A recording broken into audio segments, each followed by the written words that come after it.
schools as teacher assistants. That is information that is available. So it's not all gloom and doom. Yes,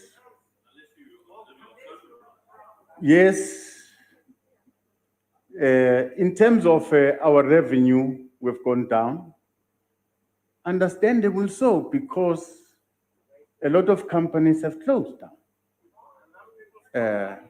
Because people were at home, we're trying to limit the spread of the virus. And you can see that the pandemic had very different impact on different countries. There are countries that have suffered a lot, maybe because of how they handled the spread of the virus. There are countries that have survived. They continue to survive. We are now at a point where vaccines are beginning to be rolled out, which we think this can be the final battle with the virus. If we succeed with this one, we're out of this problem. Thank you very much. Thank you. The third supplementary question will be asked by the IFP. I don't have a name here. The name is Ngumalo, Speaker. Go ahead and that, Deputy.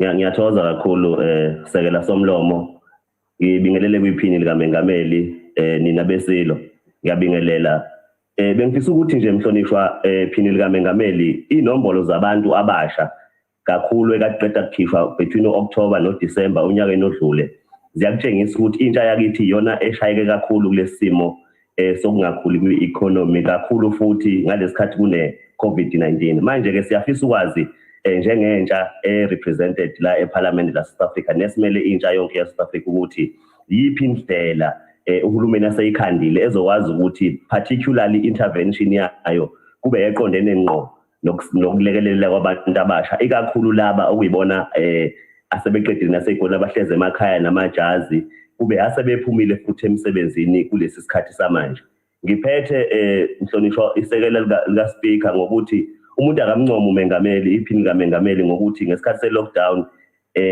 libe exemplary ngendlela yokuthi lingabonakali nje siyathokoza ukuthi namhlanje simbone liphila iphini likaMengameli sesikuphelele isikhathi uyabona Deputy President. Ngiyabonga. Manje ke uma sishaya umthetho kufanele kube yithi futhi okufanele siwugcine umthetho.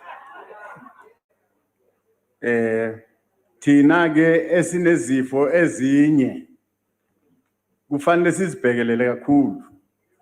Silalele futhi nomthetho. Singaloku sihamba nje.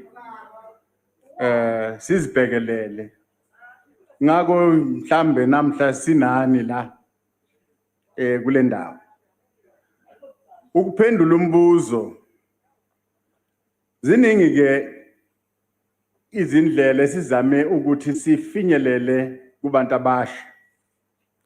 Njengoba ubona u-Statistician General athule inamba la zabantu abasha abangasebenzi abantu abasha abalahlekelwe umsebenzi sishilo la ukuthi asikhethanga muntu ngalesikhathi sale pandemic upresident uye wanikezela wonke umuntu ngama social grant u350 ukuthi abantu baphile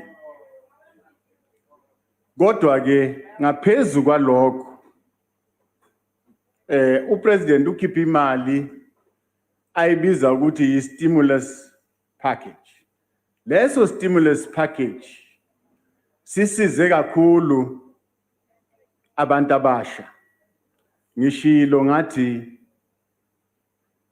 kunabantwana abadlulile ku-matric abafundile abangasebenzi. Inamba ithi ayidlule ku 500,000 abantwana abaye baqasheka ezikolweni ukuthi basize uthishela. Njengoba sikhuluma labo bantwana basezikolweni zonke cithi sakalala. Imizamo leyo. Uhulumeni futhi through the stimulus package uye wazama ukuthi avuselele i-tourism. Ngokusiza abantwana abahlezi ukuthi bake baqeqeshwe amakhono wabo. Baqeqeshwe kakhulu ku-hospitality. Bathi uma baqeqeshwa babe bethola i-stipend. Ngoba sibona ukuthi le sector ye-tourism ilimele kakhulu nge-lockdown. Asigoqanga izandla nje. Uminister we-small business uzamile ukuthi amakampani alidwa ngabantu abasha asizakala. Amaningi avaliwe kodwa amaningi siwaphephisile ukuthi avalwe. Sizoqhubeka futhi sibasize futhi abantu abancane ukuthi bawavula amakampani lawo, siba support ukuya phambili. Sizazobheka kule plan yethu, kule recovery plan, sizobheka ukuthi njengoba isimo sabantu abasha siya ngokushuba, yini okunye kufanele sikwenze. Ngibonge kakhulu. Sekela Somlomo. Thank you. The last supplementary on this question will be asked by Honorable Dena. Thank you, Deputy Speaker. Deputy President, with regards to the planned anti-poverty interventions and specifically the planned employment stimulus package announced by President Mabuza during his SONA speech as one of government's priority interventions, as you have mentioned as well. The President specifically said that the stimulus package will be to create jobs and support livelihoods through a relationship between the private and public sectors. Can you supply details on exactly what this relationship between the private and public sectors will entail and confirm whether or not disparaging remarks and scapegoating of the private sector by members of cabinet such as the Minister of Employment and Labour would be conducive to such a relationship, especially and ironically with regards to employment creation? Thank you very much, Deputy Speaker. In terms of our recovery plan, the Minister of Trade, Industry and Competition has developed almost 4 master plans. These master plans are around food security, are around rural development, sugar and poultry, and those sectors are going to be supported through the stimulus package. One master plan has to deal with a labor-intensive sector, retail clothing, textile, footwear, and leather. That is one sector plan that is going to be supported by this stimulus package. And one sector plan deals with car manufacturing, which is going to be extended. It's doing well in the country. You've seen the president opening one in Tshwane, the 4th manufacturing plant. Now, all those are meant to create over 500,000 direct jobs. But this is not going to happen overnight. It's a process. Coming from where we're coming from, we need to work hard every day to reclaim our space again. Thank you very much. The next question is asked by Honorable Mazoni. Honorable Deputy President. Thank you, Honorable Speaker. This past week, we have shared with the members of the National Council of Provinces the same matter of mitigating risk and potential corruption in the acquisition, distribution, and rollout of COVID-19 vaccines.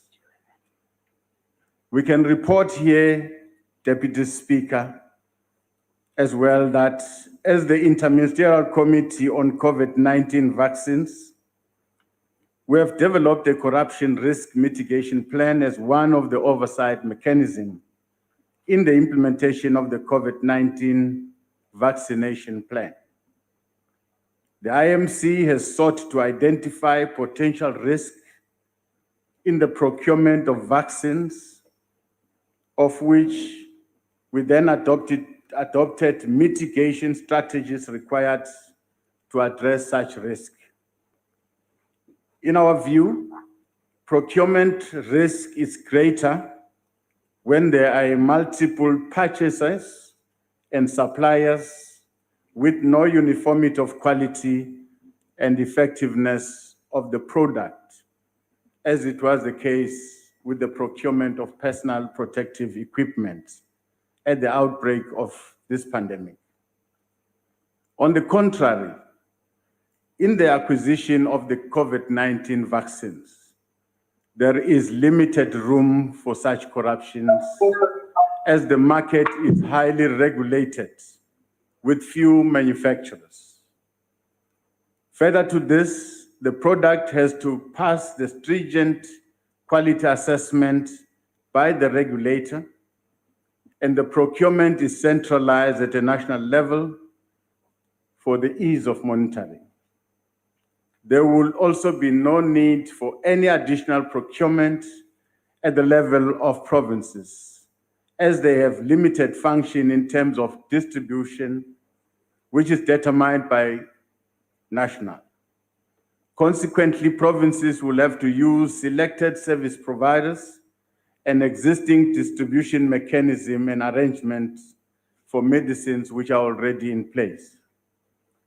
Let us remind the Honorable House that these measures have been adopted and are being implemented in line with the terms of reference of the IMC on COVID-19 vaccines. In this specific instance, the IMC is enjoined to put in place measures to prevent corruption and wasteful expenditure in the procurement and distribution of vaccines. Where non-disclosure agreements may be used to hide corruption, constitutional oversight bodies, such as the Auditor General of South Africa, will have access to such non-disclosure agreements for probity audit. In addition to the Auditor General, law enforcement agencies are doing their work on intelligence-driven measures of combating crime, fraud, and corruption through the Fusion Center. These measures will enable us to deliver a successful vaccination plan and limit any possible corruption, whilst enabling South Africa to utilize this opportunity to grow local manufacturing capability in line with our industrial policy as a country. Our government agenda has been stated right at the beginning that we do not only want to acquire these vaccines as manufactured elsewhere, but we intend to locally manufacture them. As a country, we have the necessary expertise and infrastructure and are confident of our capability to locally produce the life-saving COVID-19 vaccines and associated technologies for the development of vaccines for future pandemics. For us to be successful in such aspirations, we must also counter activities such as the production of substandard or falsified vaccines. In this regard, we have put in place the following measures. All vaccines centers will be published on various platforms for all our citizens to have access to this information. And we're working on increasing the number of testing laboratories to expedite quality assurance of all vaccines produced. All suppliers will be requested to produce regulatory certificates to buyers, providing a unique identifier on the delivery of the vaccines and online verification of that certificate.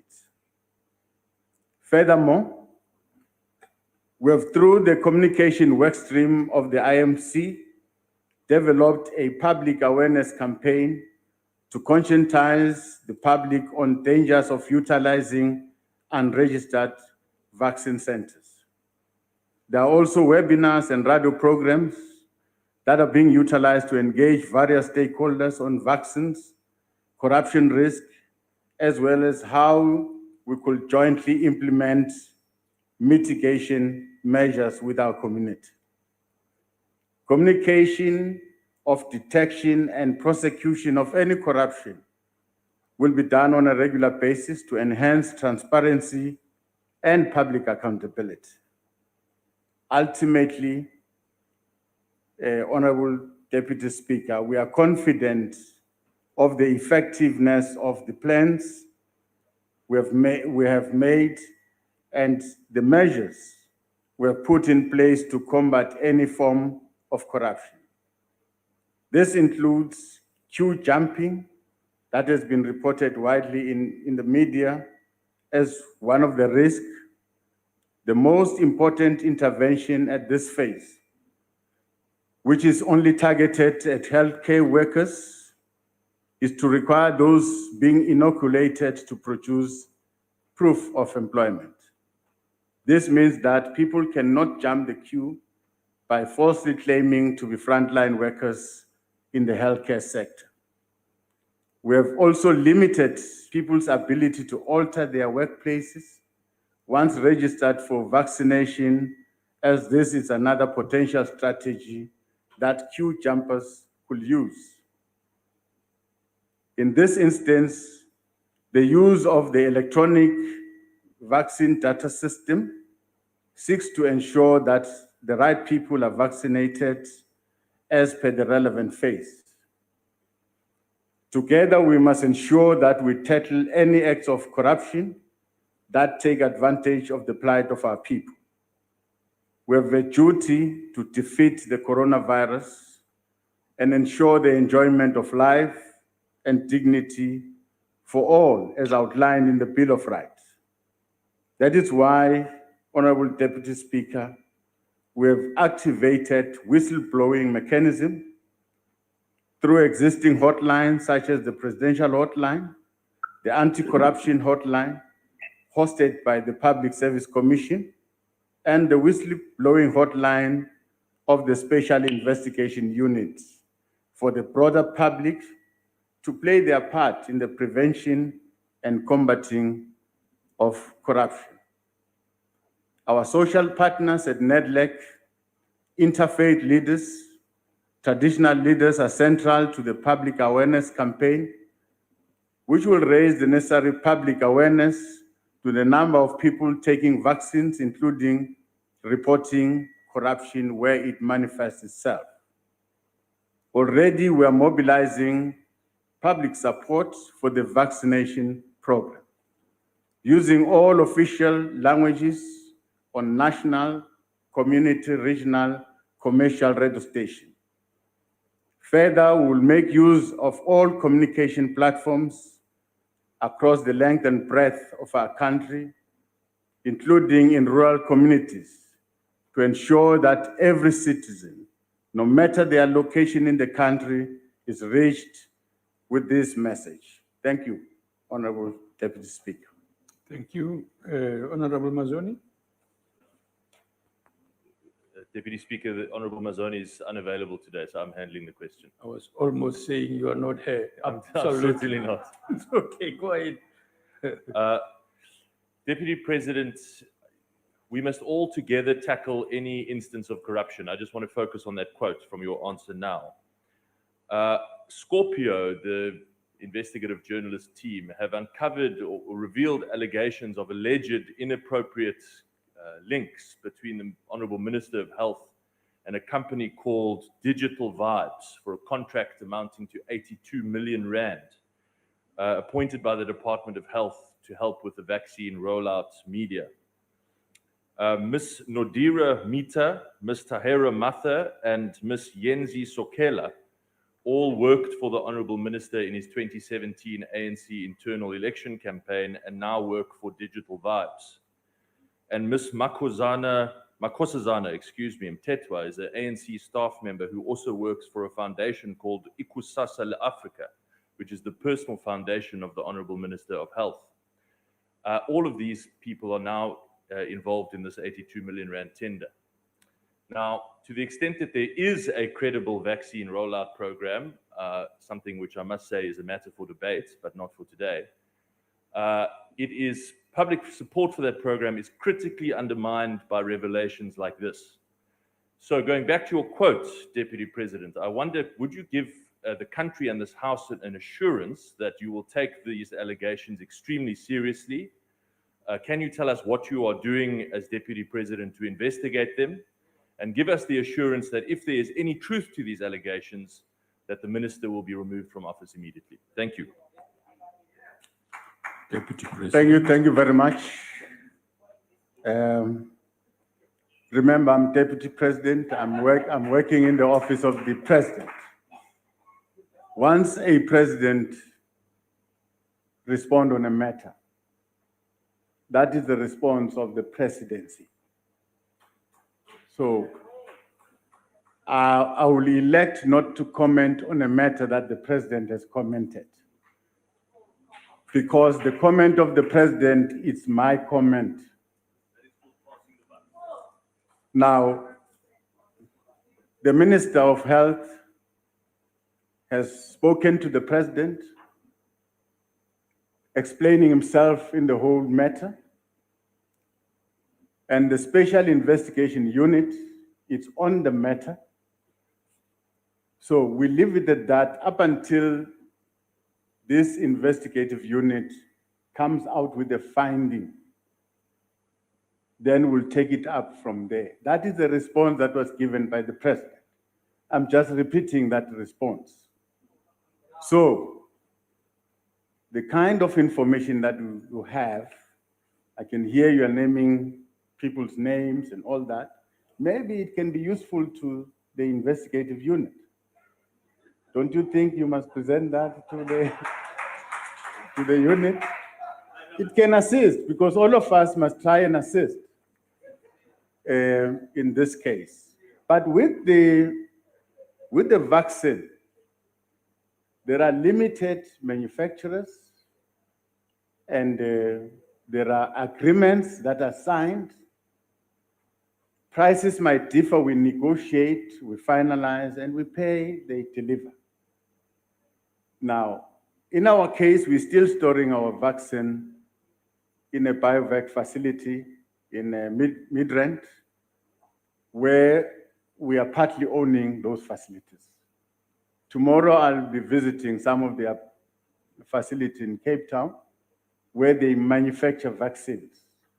So as government, we are partly owning that facility, and we want to increase our stake so that we're a majority shareholder in that, so that we lead in this project of developing our own vaccine capability. Thank you very much. Thank you. The second supplementary question here is by Honorable Glomo. Siyabonga, Deputy Speaker. Philinga Mongameli, as a chairperson of the IMC, are you satisfied that all provincial plans are realistic in helping government to reach the intended target of 67% of vaccination of the population? And also, if you are satisfied that immobilization of traditional leaders, traditional healers, faith-based organizations and all civic society leaders has been well done on all provinces to lead our communities in accessing vaccine when it gets to phase 2 of this program. Ngiyabonga, Deputy President. Thank you, Deputy President. Thank you, Honorable Deputy Speaker. I am very satisfied because all the rollout plans from the different provinces, we get to discuss them centrally together with the Minister of Health. They get presented to the IMC so that we know which side is opened where. And I'm happy to report that we are getting now wider and wider. We are going far into our far-flung rural areas. That's where now we are opening these vaccination centers.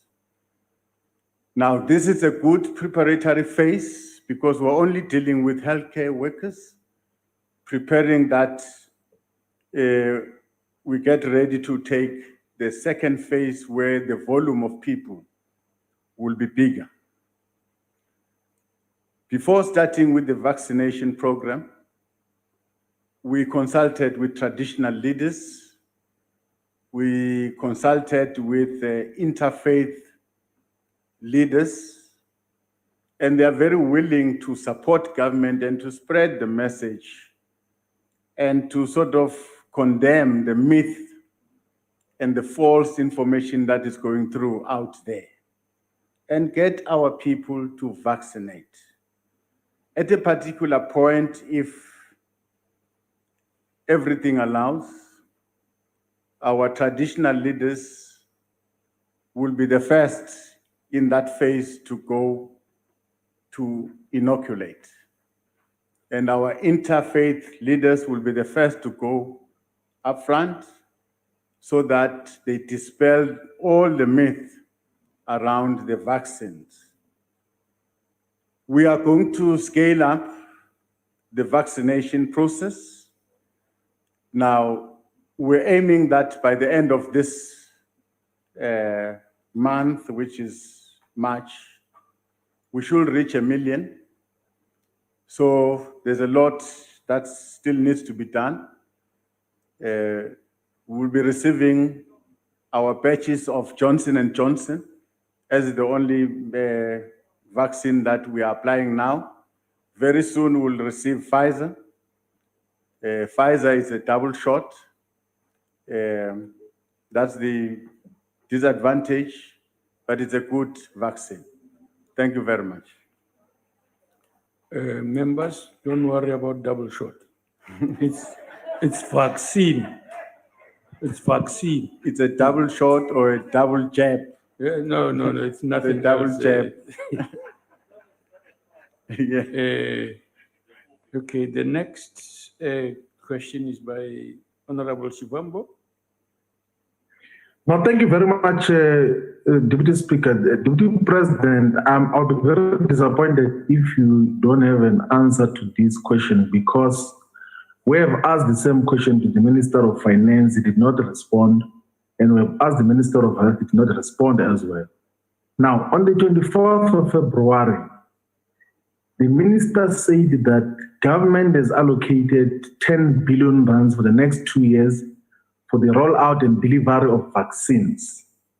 And that means it's possibly like 5 billion rands in the 2021-2022 budget, another 5 billion rand in 2022-2023 budget. That is the context within which we're asking this question. Now, when the Minister of Health was responding to questions on the 10th of March, that's last week, Wednesday, he said to vaccinate just half of the population of South Africa, you're going to need more than 10 billion rand. So where are you going to get the money to buy these vaccines in terms of what is required? Because there is no budgeting in the current budget. Also in the medium-term expenditure framework, there is no allocation of resources. In the appropriation we're going to pass on Friday, there is not going to be any allocation. Where are you going to get the money? Because there's no budgeting for that. And lastly, Deputy President, no, your time has why are we not expired. able to Honorable begin member, the your time purchase has of vaccines? expired. And I would just Honorable member, your time has expired. Your time has expired. You can't proceed, even when you hear, and you were told, you were warned, don't exceed time allocated to you. You were given time. You were given, no authority was given to you to expand it. Not by a second. Deputy President, please go ahead. Thank you very much, Deputy Speaker. The question probably is correct because just right now we're talking about our fiscal environment. A certain amount is budgeted for the vaccines, and I don't think probably it will be adequate for the whole process of vaccination. We're hoping that mid-year, we are going to take an adjustment, but for phase 1, phase 2, phase 3, we think the money that is available, it's enough. But if you are now projecting to inoculate the entire nation, you'll need more. But at that time, we'll cross the river when we're there. Now we want to reach the population immunity, the 67%. We are running with the highest speed to reach that number. Thank you very much. Thank you.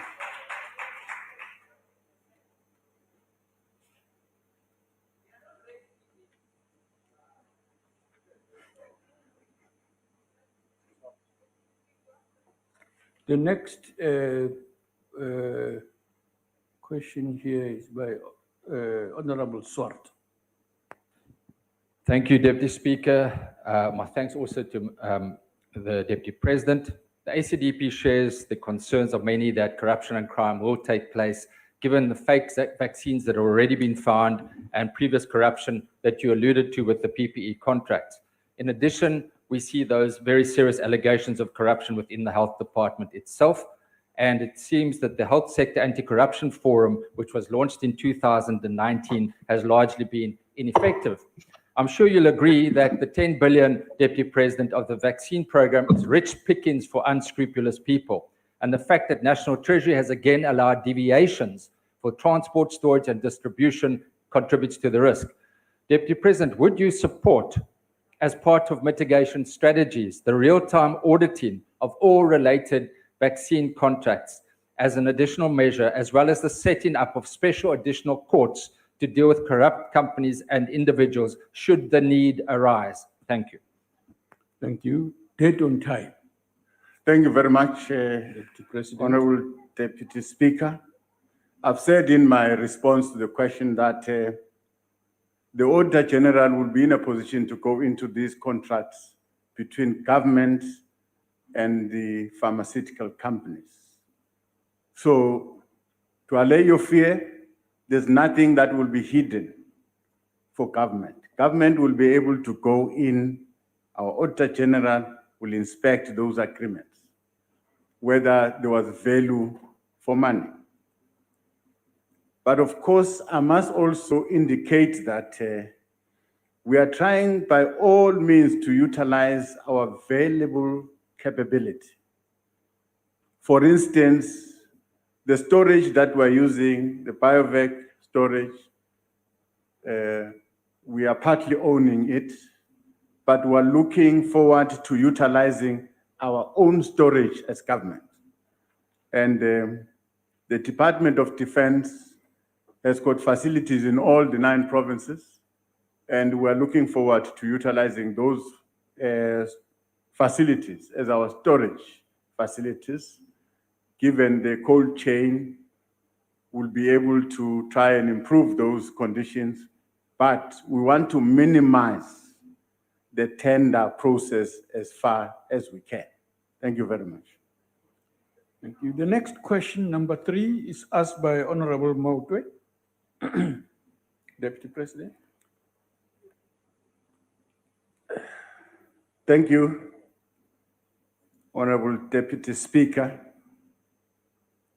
We can confirm that the Interministerial Committee on Land Reform and Agriculture has been informed on the number of land claims cases under consideration by the Commission on the restitution of land rights. The amount allocated by the Minister of Finance during the budget speech is for settlement of 1,347 claims and the finalization of 1,266 outstanding land claims over the 3-year medium-term expenditure framework. Honorable members will recall that the Commission on the Restitution of Land Rights has to prioritize the settlement of older claims that were submitted by the 31st of December 1998 as directed by the Constitutional Court. In this regard, a significant amount of the Commission's budget is for the settlement of outstanding claims. Over the past 3 years, the Commission on Restitution of Land Rights has been allocated a budget of about 3 billion rands per financial year. In this regard, 82% of the budget goes directly towards the purchase of land or for the payment of financial compensation to the beneficiaries who opt for cash compensation. The rest of the budgetary allocation goes to the administrative function. Some of the examples include the settlement and finalization of the Makhoba community claim, Rahwadu community claim in Limpopo, and Umkoti community claim in KwaZulu-Natal, totaling 700 million rands. Matulini community claim for 60 million rands, and Mandlazini community claim for about 79 million rands, also in KwaZulu-Natal. Under the restitution program, the major cost drivers are payment to consultants as part of the pre-settlement of claims. To date, project payments in support of land transfer or financial compensations are the largest component of the expenditure, making up more than 80% of the restitution program's expenditure. In essence, the 2019-2020 land claims budget can be broken down as follows. 42.7% of funds from government to the Commission was spent on purchasing land as part of the restitution program. 56.9% of the budget was allocated for financial compensation to those claimants who selected the option of cash payments. And 0.3% was spent on grants aimed at providing claimants with the necessary support in the development of the claimed land. In the past 3 financial years, budget allocation to the Commission have gradually decreased. As government, we acknowledge that the slow pace of land reform is costly to the fiscus and may be unsustainable. In most cases, it may cause frustration to those whose claims have not been finalized. Nonetheless, we are resolute in pursuing land reform with urgency. Due to these delays, the Commission on Restitution and Land Rights have developed a backlog reduction strategy, which is intended to address 2 key issues. That is, defining, categorizing the current backlogs, and developing a plan to eliminate backlogs. The National Treasury has advised that it is difficult to estimate the total cost of remaining land claims. This decision is dependent on the preferences and the circumstances of the relevant claims at a community, at a family, at a household level, whether or not to settle for cash compensation.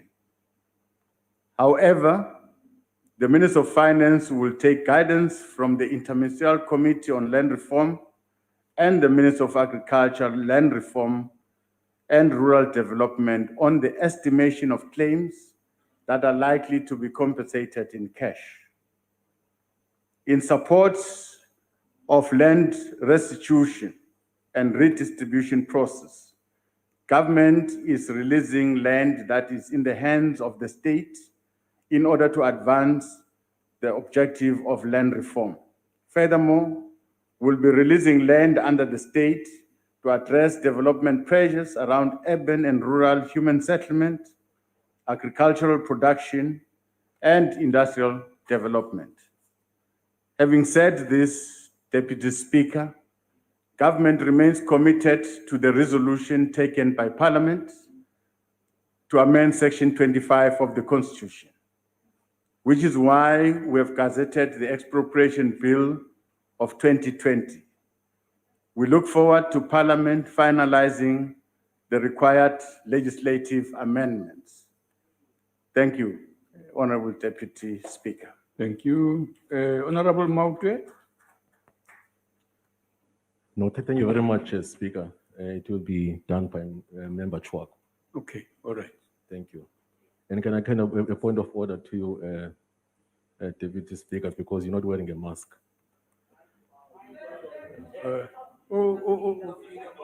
It's okay, it's okay. This is the problem, Abafika. You don't worry. That's, I did explain, Honorable Member, that there are people who must read my lips. Okay. This is why they requested me not to put in a mask when I'm speaking here, so that I'm also not muffled when I speak. And the DP as well is not wearing a Because mask. he's speaking on the microphone to avoid muffling. It's okay, it's okay. Go ahead with your stuff now. It's not the first time that I'm here. And then we again. I don't know, no. Okay, Deputy President, it is now almost 23 years since in 1998 closing date for the lodging of the land claims. Now, many of the original land claimants died without ever seeing the land from which they were removed. And most of those who got the land, they've been frustrated by the lack of the government support, even though you're saying that you have it. And the bulk of the money used for land restitution has been to pay off white farmers or to settle the claims in cash and not with the returning of the stolen land. Now, if the government is in support of the principle of the expropriation of land without compensation, as you are claiming, how do you think a faster process to amend Section 25 of the Constitution assist in the expediting the settlement of all the land claims? You are saying that you are committed as a ruling party. Now you are keep on shifting the goalposts because now the report of the Constitutional Review is being, you are shifting it, all the time for you not to be able to waste the resources. Don't you think that to expropriate the land without compensation is the better option? You do it now so that you don't have to waste money that can be used in the fiscus for the other things. Thank you very much. Thank you, Honorable Deputy President. Thank you very much, Deputy Speaker. Land expropriation without compensation is just but one available tool that will be utilized in our land reform program. There are many tools. Some land is going to be purchased for redistribution.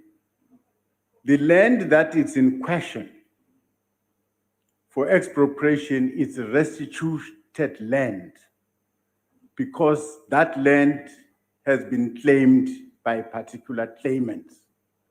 There are land parcels that have not been claimed, but they are up for sale, and the government can purchase those and redistribute those land parcels to people who are landless.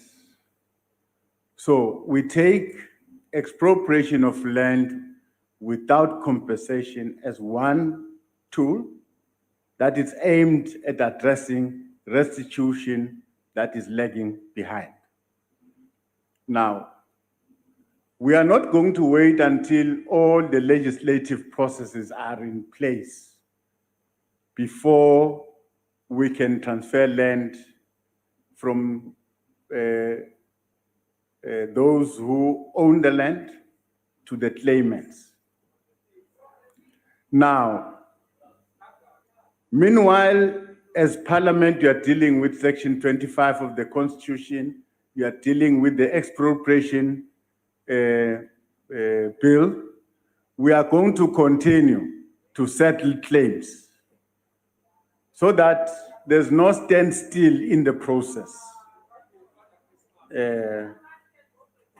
We said so that in the beginning, the President said, we are going to embark on a land reform process in a manner that respects the Constitution. So it's important to go through the legislative process before you can embark on your expropriation of land without compensation, because it must be defined in your Constitution. You can't just do what you think is right. It should be what is in the Constitution. Therefore, you have got a duty as Parliament, as members of Parliament, to stand up and hurry up the amendment of the Constitution. Thank you very much. Thank you. The next supplementary question is by Honorable Mudise.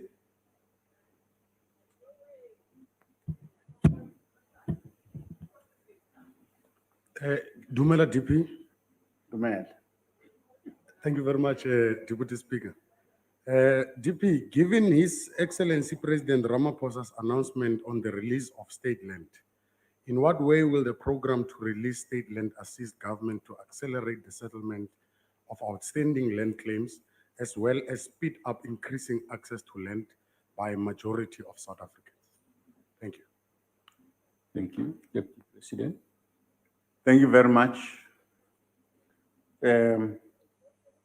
I think the process of releasing state land to the claimants and to ordinary people who are hungry for land will assist in taking forward our land reform program in a faster way.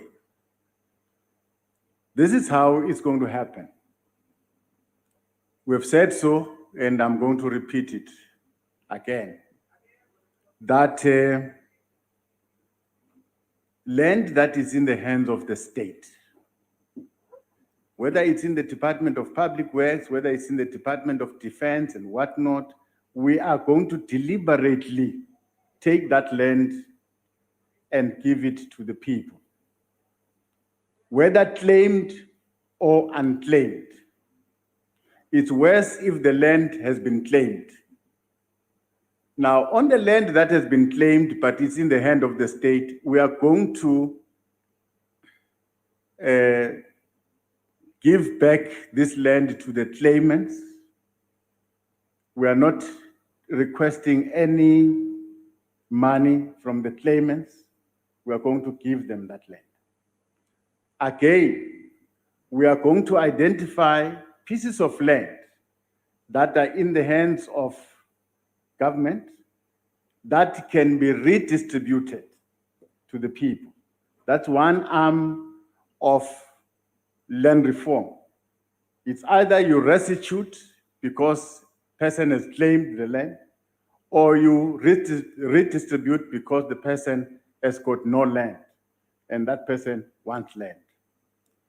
Again, we have, like here in the Western Cape, we've just released land for human settlement. This land has been owned by the Department of Defense. I might not be exact in terms of the names of the portions, but the land is in the hands of the Department of Defense, and it's here in the Western Cape, and it's prime land. We are going to release this land for human settlement. Now, we know that releasing this piece of land ultimately will end up in the hands of the people in terms of their title deeds to the pieces of land that they will ultimately own, whether it's a house in that piece of land. So this is how we think we can fast track our land reform program. But we are not really ruling outside the amendment of the Constitution and the expropriation bill as one of the tools that must be utilized to expedite land reform. Thank you very much. Thank you. The third supplementary question is by the IFP. Is it still you, Ndadeng? Thank you. Go ahead, Ndad. Yes, thank you, Deputy Speaker. Deputy President, according to the Finance Minister, the Land Bank defaulted on its debt in April 2020. It has been allocated 7 billion in recapitalization funds. Have these funds been dispersed? That's the first one. And as part of the Land Bank's transformation mandate, what percentage of this fund will be apportioned to the previously disadvantaged group who wish to enter the agricultural arena? I thank you, Deputy Speaker. Thank you. Who is Willeba? Deputy Speaker, what do you think? Looks like it's a new question. What do you think? I think it's a new question. Yeah. I'm prepared to answer this question. It's about the land bank defaulting, and I'm ready to come back to the honorable member and give information about the defaulting of the land bank. All right. No, that's okay. I was giving you the option, Deputy President. Okay. It's all right. I hope you are, Give me a cake.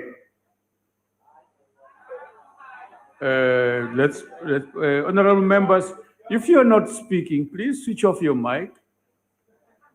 Please. The last supplementary question here is from Honorable MGE Hendricks. Honorable, Thank you very much, Honorable Deputy Speaker. Is it acceptable to the Deputy President that the statement was made in this Parliament that in District 6, 108 houses was on the radar, but we have been informed that these restitution flats is being built at a cost of 4.8 million rand per flat, and 1 million rand must still be paid for per flat. There is an overall plan for the total development for District 6, the hub of the resistance in the 1960s, which government paid for, and includes a business model and development framework, which involve all three tiers of government. What is the status of this plan, Honorable Deputy President? Is the Deputy President willing to join me on an oversight visit, and maybe the Honorable Mandla Mandela can join us? Thank you very much, Honorable Deputy Speaker. thank you. There's an offer for an accompaniment, Deputy President. Yeah, well, let's take the offer so that we can understand what's happening. Yeah. To get to understand exactly the problem. Of course, this is a new question, but I'll take the offer to go and understand what is happening at District 6. Thank you. Thank you. Honorable members, we now go to question 4 asked by Deputy Honorable Speaker? Semenya. Yes, Honorable Deputy Member. Speaker, Yes. I think technically we had only 3 follow-ups since Numalo's follow-up fell off the radar. Can you give us that opportunity for the 4th question? You should have said so then. I'm gone. I am.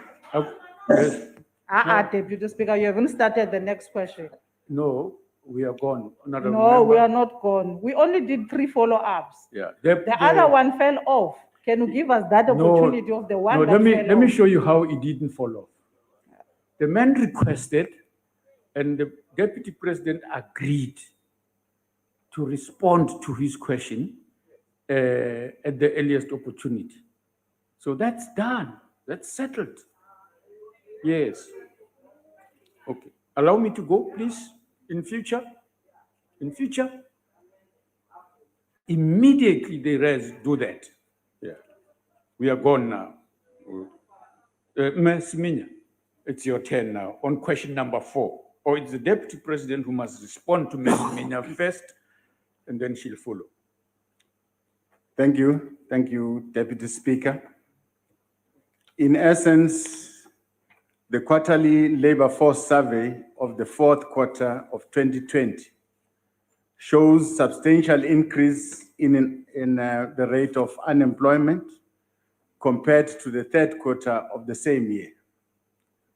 This is despite the increase in employment of 333,000 that was experienced during the same time compared to the third quarter of 2020. From these results, Deputy Speaker, the youth have been the hardest hit, with an increase of 41.8% of youth not in education, not in employment or training.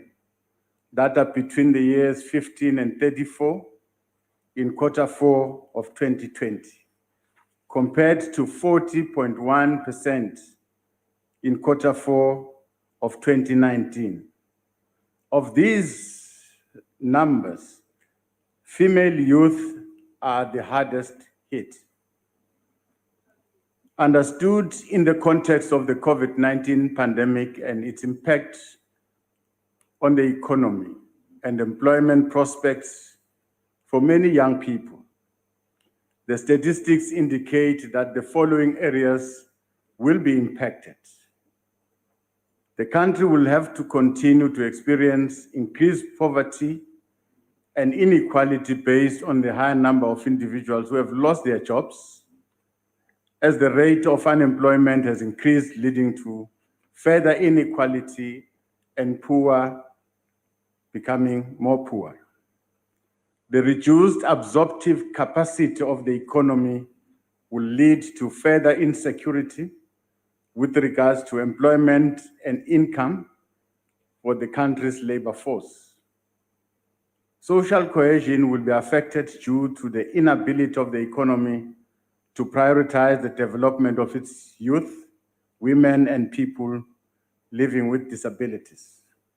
However, like in all major crises, the COVID-19 pandemic presents new opportunities that needs to be harnessed.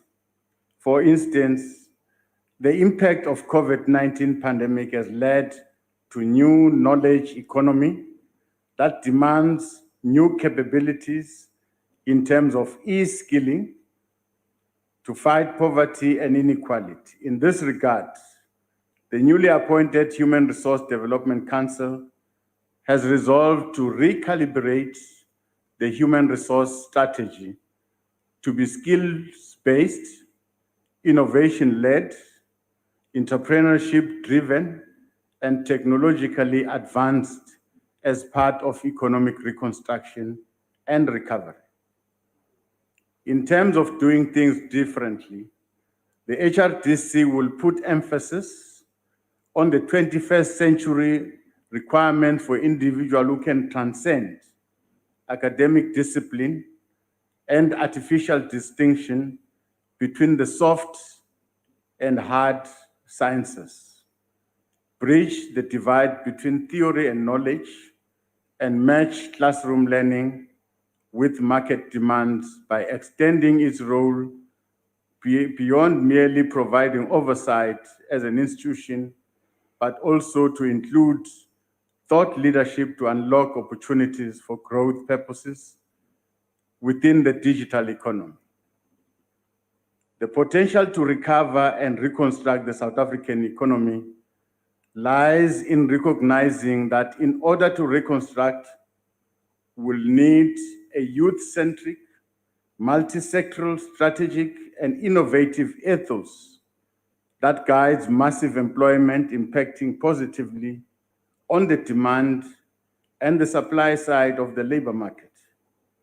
The new approaches sees youth not only potential beneficiaries of jobs, but as co-creators of new economy as well. A study into the youth labor market transition by the National Planning Commission concluded that There needs to be a change in approach on pathways management of youth, from education to active economic participation. Youth development programs must account for their different circumstances, constraints, needs, and aspirations. In our view, the private sector also has a responsibility to contribute to making South Africa better. We must also look at young people as creators of industry. We applaud the Department of Tourism for implementing, among others, empowerment programs for the youth in areas such as culinary, food safety, sommelier, and hospitality. Young people in these programs also receive stipends as part of a comprehensive poverty alleviation response. The non-financial business support, which is provided to SMMEs, is also critical in ensuring their sustainability. At the same time, the stimulus contributes to catalyzing economic recovery through the multiplier effect of spending in local economies. This spending directly supports small enterprises and the informal sector in townships and rural areas. In the current phase of the presidential employment stimulus, which was announced by the President, the target is providing 700,000 directly funded opportunities. This range from public employment to livelihood, support for vulnerable categories of self-employed and job retention schemes. By the end of February this year, more than 550,000 opportunities were in the implementation to support the employment of education and teacher assistants. Of this, more than 300,000 young people were employed as teacher and education assistants across 20,000 of our schools. In addition to these interventions, we have, over the past year, laid the foundation to address the barriers faced by young people in order to shift their trajectory from learning to earning, so that they are able to gain a foothold in the economy. We are mindful of the dictates of the future of work, which requires us to adapt to the changing environment. This means embracing digitization, upgrading of workforce planning and reskilling, targeting of high growth sectors and roles, as well as finding opportunities for entrepreneurship. Therefore, Honorable Deputy Speaker, in implementing the Economic Reconstruction and Recovery Plan, our strategy should respond to young people who are digitally adept with information and communication technologies, demanding skills and expertise that will enable them to adapt adequately to the changing workplace and technological demands. It is a fact that young people have immense potential that should be harnessed, especially for the poor majority who needs us to address the structural factors pertaining to skills development, education, and economic inclusion. No society should allow young people to wallow in hopelessness when there are possible solutions that can change their prevailing situation. Thank you, Thank you. Deputy Speaker. Thank you, Deputy President. Honorable Sminya. Thank you very much, Deputy President, Honorable Speaker. Let me welcome the response from the Deputy President. My follow-up question is that what are the salient recommendations in the study into the youth labor market transition, and what impact do these recommendations have on the recalibrated the human resource strategy in an effort to unlock human potential, aligning education curriculum and skills development with the labor market demand. Thank you, Deputy President. Deputy President. Thank you once more, Deputy Speaker.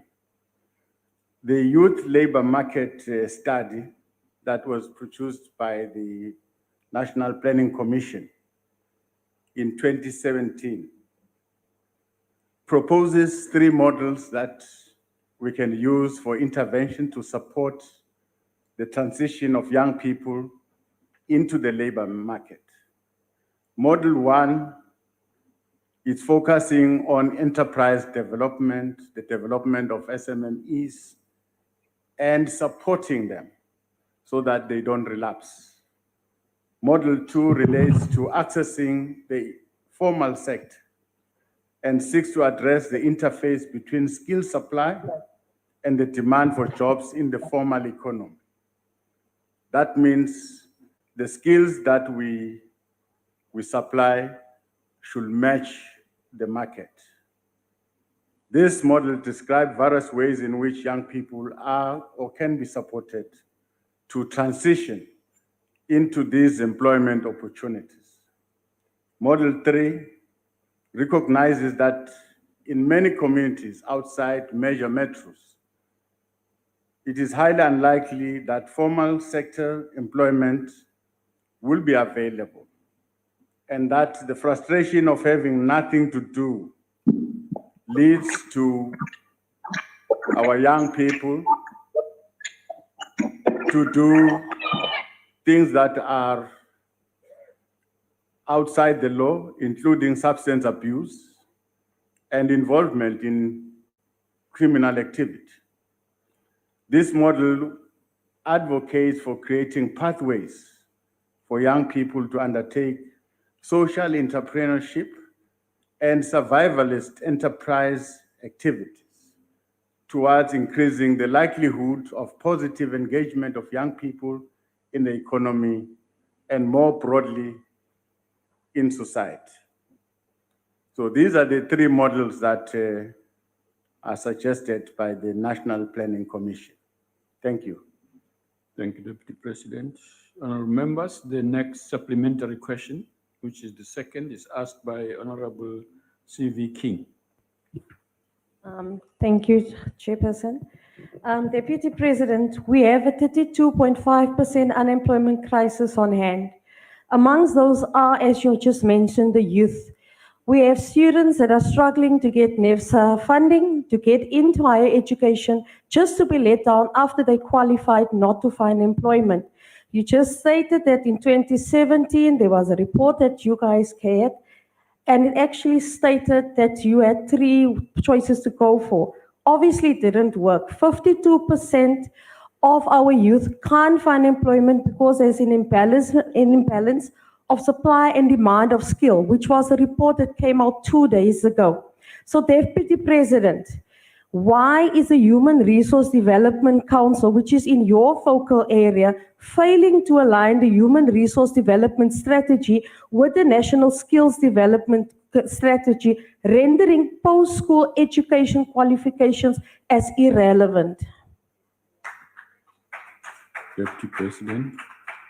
Thank you. Thank you very much. Firstly, I must say that the problem that we are facing in the higher education, it's a good problem. It's a good problem in the sense that these are young people that are looking for education, rather than young people that are sitting at home. So the country must find the necessary resources to help these young people to be at school. And we are really encouraged by their vigor and their willingness to learn, to acquire a skill. And this is a good problem. So as a country, we are going to find the resources, because by skilling these young people, by allowing these young people to achieve a skill and train. In that way, we'll be assisting the very country of ours. So, yes, we accept that as much as we've got a number of young people that are in training, in our high school institutions, in our TVET colleges, yes, we have got another number that is out there looking for employment. In that number, you have got those who have passed matric,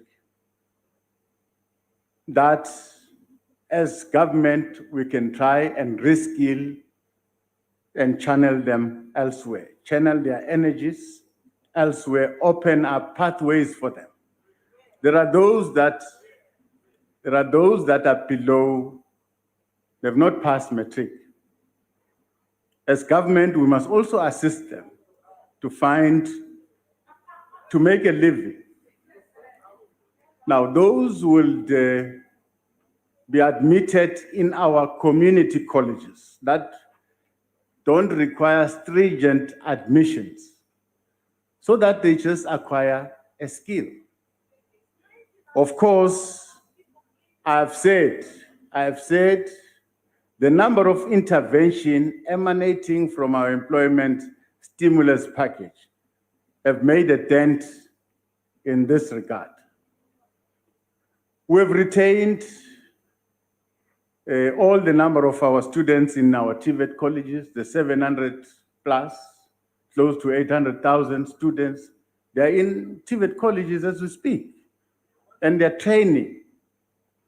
And I'm sure in the next week, all our students that are now in the streets will go back to school. We'll find the money, we'll support them. We'll support them. We've got a duty to support them. There's no other way. As a country, we must know that we must support our young people with skills. Of course, the president has made available 12.6 billion to say, go and support young people where you can find them. And I said, we have supported young people that are interested in tourism sector. We have supported young people that are helping in our education system. And that is quite a big number. 700,000 plus of young people are in the employment now assisting as assistant teachers. So we are beginning with our recovery plan. I can hear all of you are talking. It's an indication that we have got a challenge. And instead of talking, let's address the challenge. Stand firm and address the challenge. Talking and making noise won't help us. Thanks very much. Thank you. The third supplementary question will be asked by Honorable Mkalipi. Thank you very much, Deputy Speaker. Deputy President, I was listening to you and I'm very disappointed when you are trying to respond on the crisis that you are facing. Nevertheless, let me just pose this question, hoping that you are going to respond to the EFF question. Almost 12 million people are unemployed in South Africa, Deputy President. And you just said it for yourself that most of those people are young people. So one of the interventions that you just mentioned here for your government to do is to ensure that young people get access to education. Now, Minister Nzimande is working day and night in reducing funding for university education for the most needy of South African youth. A case in point, Deputy President, if we are updated on the news, latest one, is the case of UNISA, whereby we took it to court as EFF and we won it. So my question to you, Deputy President. Honorable member, your time has expired. My question to you, have you taken any action against Blade in this counter-revolutionary? Honorable member. Point of order. Stop Your young time has people to expired. get access to education. Thank you, Deputy President. Honorable members, Deputy- Yes, honorable member. Yes, Deputy Speaker, unfortunately that noted now, but the member says Blade in Zimande is working day and night to reduce the funding. It can't be correct. It's not factual. He needs to put facts on the table if that's the case. Thank you. Honorable member, no. Oh, no, this is not going to be a dialogue. Honorable member, you know you must refer to the minister properly first. And no, Paulson, Honorable Paulson, please, you know you should not do that. You are deliberately breaking the rules, and I would encourage you not to do that. Yeah. Speaker, No, with due respect, I said Mr. Blade Listen, honorable member, ungangquphi ngisasha. Please, Oh, man. qeda ukudla, bese Hold ke- on. bese Take your ngiya-addressa. seat in the first place. Honorable members, please desist from doing these things you are doing that are out of order. And because you disrupt the House, we would like the Deputy President who's here to answer your questions to do so without disruption. So don't do that. Deputy President, were you done? Thank you, Honorable Deputy Speaker. I can realize, Honorable Member Mkalipi, you are very emotional about these issues. Your concern is well placed. If our students are getting disrupted, we're all concerned. And as I said, we've got a responsibility as government to find the necessary resources to get our children back to school.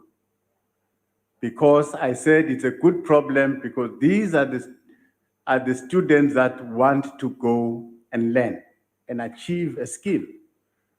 So it's a plus for the country. I don't think it will help us really to zone down the problem to an individual minister demand. No. It's a problem that affects the country.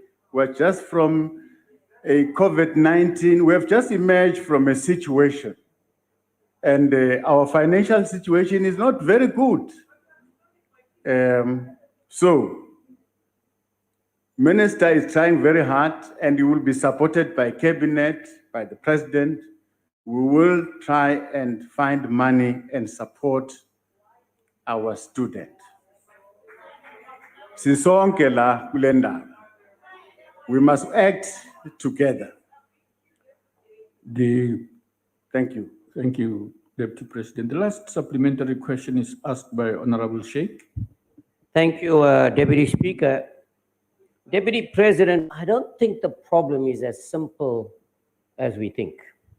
Now, in the last 6 out of the 7 years that I am here, we have been repeatedly highlighting the problem we have in terms of the skills shortage in the country and what the TVET colleges and tertiary institutions are offering in the country.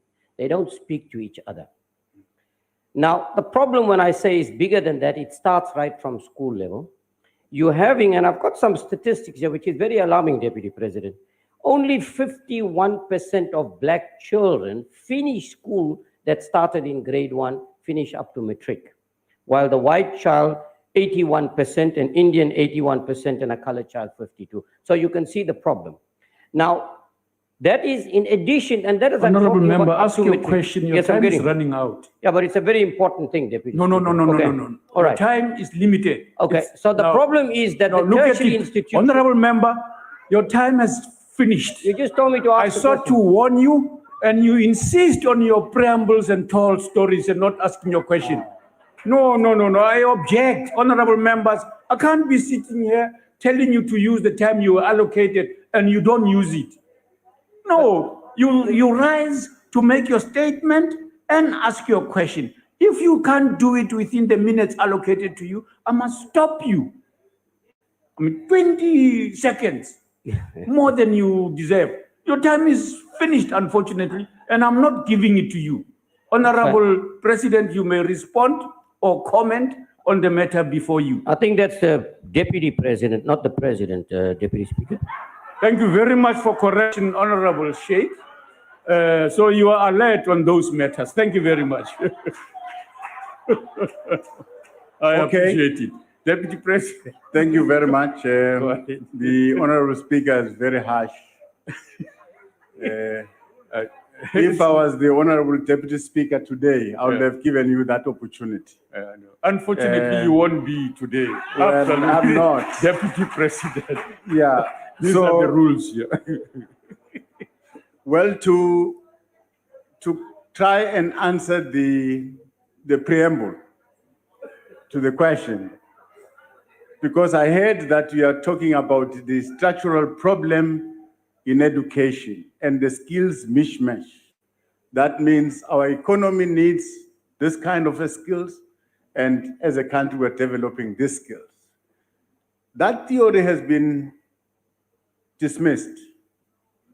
It has been dismissed because we've got engineers,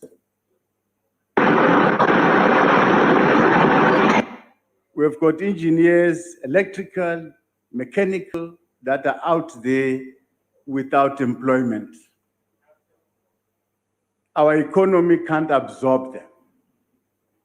Probably it's high time for the economy to expand so that it can absorb these multi-skilled that are there in the market. But of course, I take the point that a number of our students fell along the way. They drop out. They don't reach the desired destination because of a number of factors. But this government of the ANC has given it to itself to support a child right from the mother's womb until tertiary education, because a mother will be given a grant.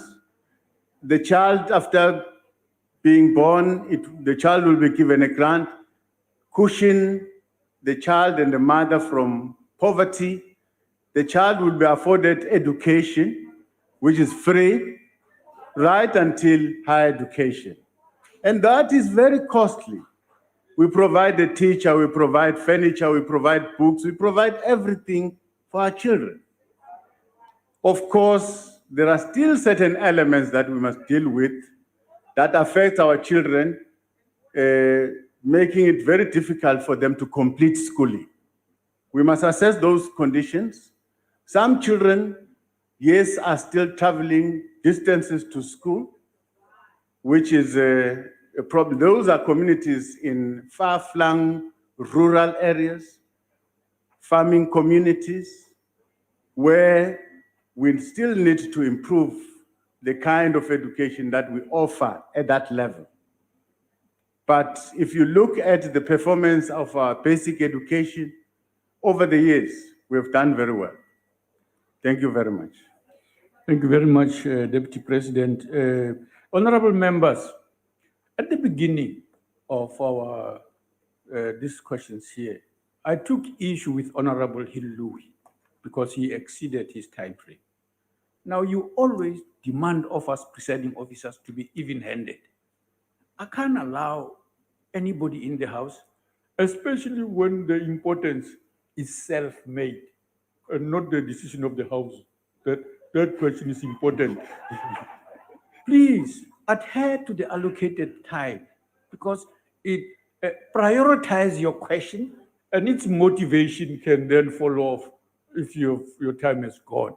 So if you prioritize your motivation, then you are bound to run into trouble. You can't blame us, presiding officers, for your ill-preparedness. Because you know what's going to happen. It's not like you don't know.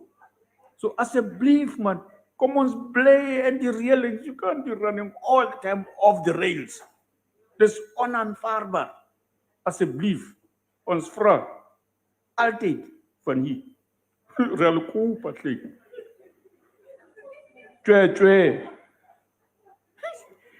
Honorable members, the next question is number 5, asked by Honorable Flengwa. Honorable Deputy President. Honorable Deputy Speaker, we appreciate the focus that the IFP is placing on the sustainability of ESCOM. as this demonstrates the appreciation of the strategic nature of this power utility and its impact to the South African economy. However, the debt level of 488 billion rand that the honorable member is referring to is debt at the end of March 2020. The current debt level as at the end of September is 464 billion rand. Therefore, this half-year results demonstrate a decline in Eskom's debt. We have on numerous occasions acknowledged the complexity of restructuring the entity, such as Eskom, and the amount of time it takes to realize the intended results. The frustration of the public, therefore, is understandable. We have no illusion to the reality faced by the power utility, which is shaped by the legacy issues, as well as other challenges relating to this debt. This is why we came up with Eskom's turnaround plan that is focused on the following 5 areas: operational recovery, improving the utilities income statement, addressing the balance sheet, accelerating the restructuring of Eskom into 3 divisions, building a high-performance organization through addressing its corporate culture. Under the leadership of the Group Executive for Transformation Management Office, was appointed in July 2020 to focus on Eskom's restructuring.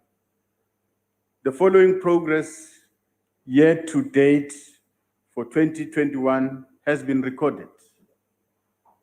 On improving the utilities income statement, Eskom has realized savings of 4 billion rand that was declared against a target of 3.1 billion rand.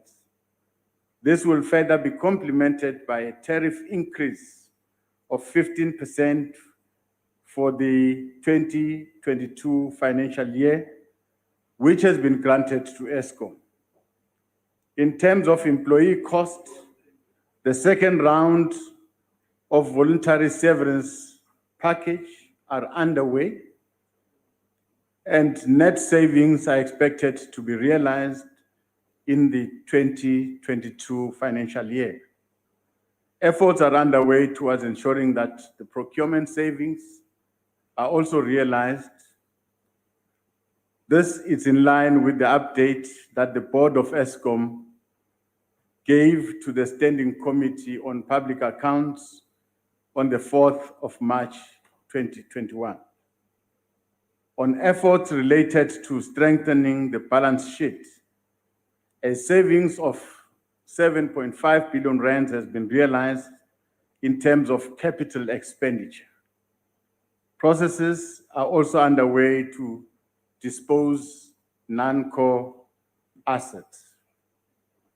In line with achieving operational efficiency, 5 units at Medupi and Kusile Power Station that had designed effects are being corrected, and this will contribute to sustainable energy provision by our new build program. For instance, Kusile Unit 2 has added 720 megawatts to the national grid since its commercial operation in October 2020. Major defects at Ingula pumped storage scheme have been addressed, and each of the 4 units are now performing at full capacity of 331 megawatts from the previous 245 megawatts. Further, transmission network performance has returned to the expected levels, and distribution performance remains stable. On restructuring Eskom into 3 divisions, divisionalization was completed by March 2020 as the first step towards business separation, with functional separation to be completed by March 2021.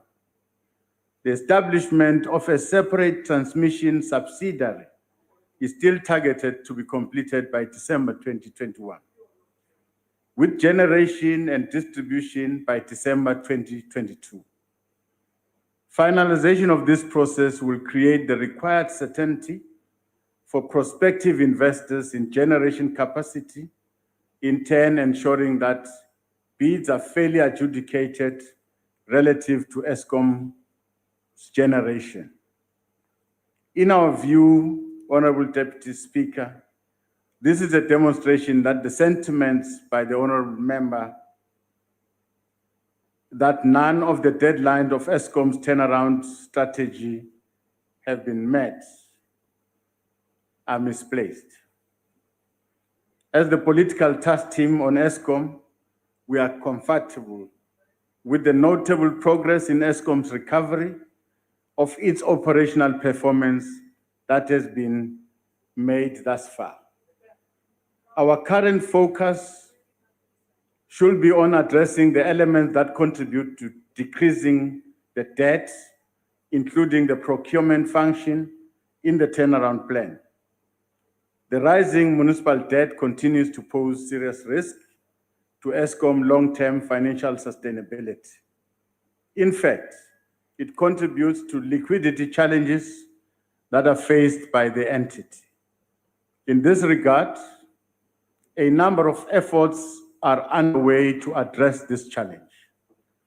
For instance, the Eskom Social Compact signed by government, business, labor, and community constituencies at NEDLEC on the 8th of December 2020.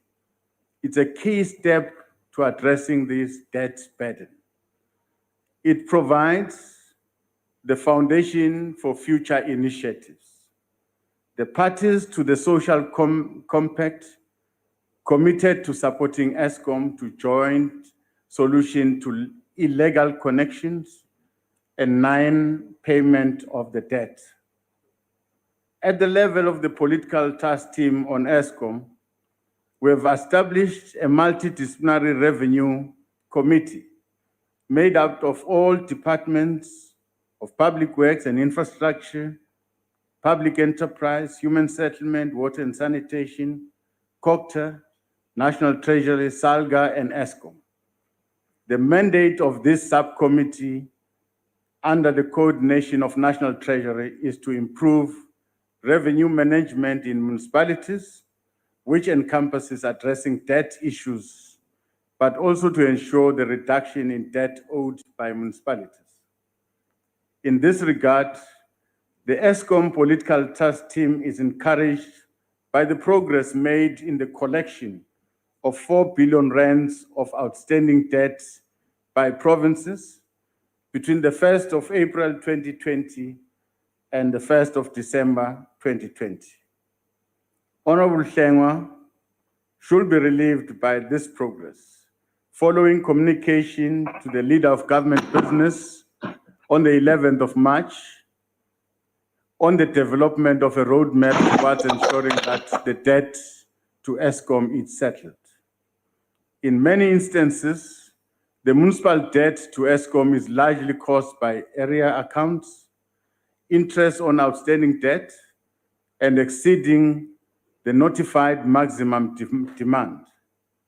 In this way, municipal debt continues to grow, placing more pressure on the financial sustainability and inability to pay back Eskom, thereby impacting on their capacity to provide services. It is for this reason, Honorable Deputy Speaker, that an active partnering model between Eskom and municipalities with high debt level is being considered by the political team on Eskom in order to improve revenue collection. In this case, Eskom will act on behalf of the municipality, maintain and operate its network, bill and collect all revenue due to the municipality. The envisaged benefit of this model are the following: enabling the municipality to discharge its constitutional duties by providing reliable electricity to its customers, curbing the municipal debt increase, improving the municipality revenue collections. We invite all of us to support this proposal in line with our responsibility of improving the culture of payment for services, such as electricity and water, by all our communities. Across political divide, we must join in the comprehensive campaign of encouraging our communities to pay for electricity and other services they consume. We want to reiterate the campaign by the political task team on ESCOM to pay for municipal services, just as we do with other private services. This campaign also targets illegal connections, ghost vending, meter tampering related to electricity and water. In our view, addressing the issue of non-payment will contribute in turning around the financial situation of ESCOM, thus delivering an overall turnaround plan. We therefore make this clarion call to all our communities to pay for electricity that they consume in order to enable ESCOM and municipalities to provide the necessary services on a continuous and sustainable basis. Thank you, Deputy Speaker. Thank you very much, Deputy President. The Honorable Songo. House Chair, Mr. Hleng was at the Royal Palace. I'll take the question on his behalf. Ithathe Nquma. House Chair. I think, Deputy President, let me first, you and I agree that in the past 2 days, it has been said that we'll be experiencing load shedding for the next 5 years. But through the mouth of the President, His Excellency, Mr. Ramaphosa, in 2017, made a promise to the nation that we'll no longer be experiencing load shedding. Now, back to you, Honorable Deputy President, you convened a political task team meeting on the 8th of November, 2020, at which you received a progress report, as you have already said, on the debts of municipalities into ESCOM. Now, it appears from what is reported about this meeting is that the task team resolved to explore all avenues, as you have already articulated some of them here today. But what the main question, Honorable Deputy President, will be, what will be the action steps taken for those municipalities who do not come to the fore in terms of what the political task team has put on the table, and what will be the repercussions and the action steps that will be taken by you and the team that you are leading and by government to ensure that we collect as much revenue or as much money from municipalities as possible under your watch. I thank you, Deputy President and Chairperson Morot. Thank you. The Honorable Deputy President. Thanks, Chairperson. I think the honorable member must commend the political task team for the progress that we have made. I think 40 billion has been paid. And this 40 billion comes from government departments and come from municipalities. I take it is progress. It was under severe duress and pressure that were exerted on these government departments and municipalities. I must say thank to Minister Tilil, leading the Department of Public Works and Infrastructure, for the cooperation. So we're going to continue on that road. But one step that we're taking parallel to this one is that we are going to enter into an agreement with all the top 20 defaulting municipalities. ESCOM is going to take over the running of the electricity in those municipalities. It's going to build, it's going to put meters, it's going to improve the billing in those municipalities so that ESCOM can recover the money. And we request people to support us in that effort. The first First municipality, Maluta Pofung, Mfuleni municipality, Governing Pegi municipalities, I can name all of them. All those municipalities, we are going to sign an agreement between those municipalities and ESCOM so that ESCOM can go in. We're going to pilot the installation of meters. We're going to improve the billing system. We're going to improve illegal connection, remove all illegal connection so that we eliminate wastage. Thank you very much. Thank you very much, Deputy President. The Honorable Jay Shabalala will take the second follow-up question. Thank you, Madam House Chairperson. Deputy President, reality is that the ESCOM, the restructuring of ESCOM is very critical for our own economic growth and development, and its cost structure is negatively impacted upon the debt liability. Now, the ESCOM debt liability, Deputy President, has increased and is drowning the profitability of the company. How is it that the restructuring process dealing with the implementation of the turnaround plan and reducing the debt liability going to assist so that we're able to put the ESCOM and they're able to be self-sufficient where it's needed? Just the last point, since I have the time, it's not in the question. The issue of load shedding, we are in it. ESCOM has spoken about it. What is it doing? I think it's affecting lots of our communities. What can you advise that our people need to take strides so that they deal with their own lives and that way they're able to adhere to ESCOM? Thank you very much. communication? Thank you. Okay, The Honorable Deputy President. thank you, Chair. Let me start with the last question of load shedding. I think we must commend the leadership of ESCOM for coming out openly to say, this is what is going to happen. Given the nature of the grid, given the nature of the performance of our plants. Now, the fact of the matter is that our plants are getting old each day.